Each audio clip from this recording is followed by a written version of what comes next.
Does a higher body fat percentage limit your ability to gain muscle? Some people argue that it does. Why do they believe this? And what does the evidence suggest? And importantly, should we always follow to the T the findings that are presented to us through evidence?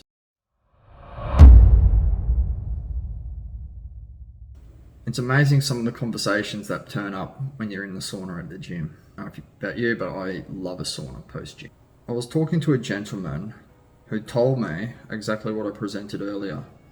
He was saying that you can't gain muscle if you're overweight or obese. His argument was the first thing that you need to do is to lose the body fat and then work at gaining muscle. His thoughts were really, if you're above 20% body fat, you're wasting your time trying to build muscle. Get below 20% and then work on building mass. This individual was already lean and looked like he knew what he was talking about.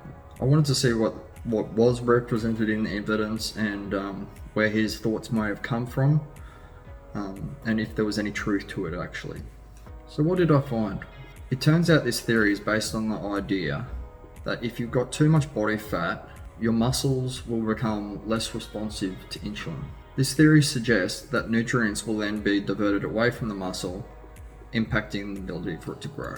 And like most theories, it is founded on research. Forbes, way back in 1987, which looked at changes in body composition in an extended calorie surplus. The paper found that those who had greater amounts of fat mass experienced lower gains in lean body mass. This research fits in quite well with the opinions of my sauna counterpart. We definitely need to be skeptical when forming an opinion on our own training and diet. When you carefully look at the paper, the participants weren't undergoing regular resistance training programs, and data was even pulled from recovering anorexia patients. Ask yourself, do you fall into these categories? Why would you base your training methodologies that were found around populations which aren't like yours? Are you looking to get jacked? You're probably not an anorexia patient.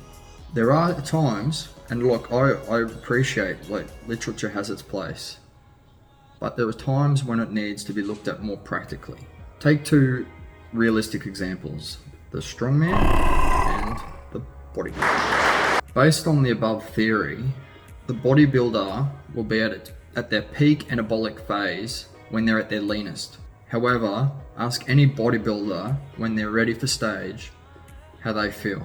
They feel lousy, and I promise you they're not at their peak.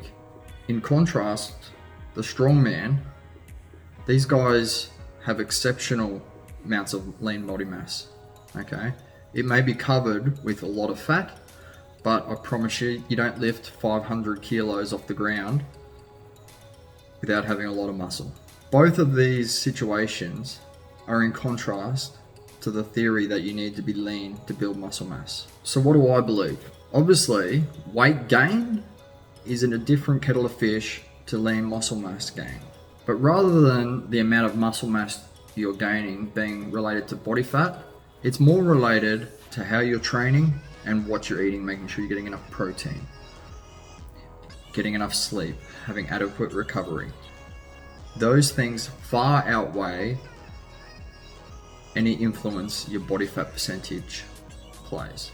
So the bottom line is, next time someone in the sauna tells you something, best be skeptical and don't take it as gospel. Let me know your thoughts, guys. What have you experienced? What have you heard? And what have your personal anecdotal results been with respect to body weight? Please write them down in the comments. If you haven't done so already, guys, please like and subscribe this video to help it spread. And until next time, you take care.